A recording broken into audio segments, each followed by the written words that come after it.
Psalm 23. The Lord is my shepherd, I have all that I need.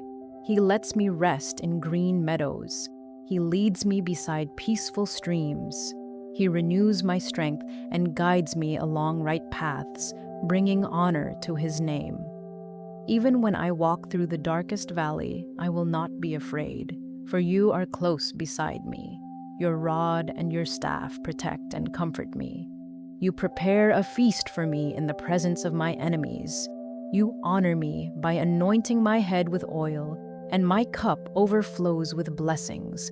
Surely your goodness and unfailing love will pursue me all the days of my life, and I will live in the house of the Lord forever.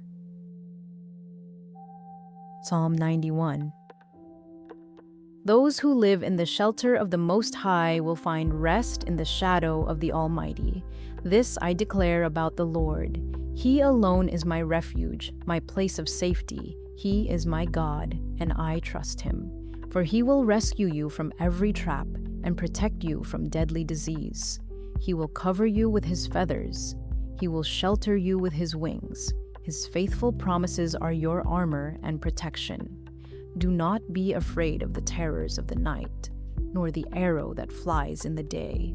Do not dread the disease that stalks in darkness, nor the disaster that strikes at midday. Though 1,000 fall at your side, though 10,000 are dying around you, these evils will not touch you. Just open your eyes and see how the wicked are punished.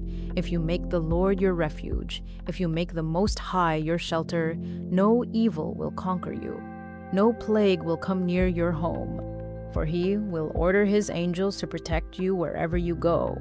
They will hold you up with their hands so you won't even hurt your foot on a stone. You will trample upon lions and cobras. You will crush fierce lions and serpents under your feet. The Lord says, I will rescue those who love me. I will protect those who trust in my name. When they call on me, I will answer. I will be with them in trouble. I will rescue and honor them. I will reward them with a long life and give them my salvation. Psalm 121. I look up to the mountains. Does my help come from there? My help comes from the Lord, who made heaven and earth. He will not let you stumble. The one who watches over you will not slumber. Indeed, he who watches over Israel never slumbers or sleeps. The Lord himself watches over you. The Lord stands beside you as your protective shade. The sun will not harm you by day, nor the moon at night. The Lord keeps you from all harm and watches over your life. The Lord keeps watch over you as you come and go, both now and forever.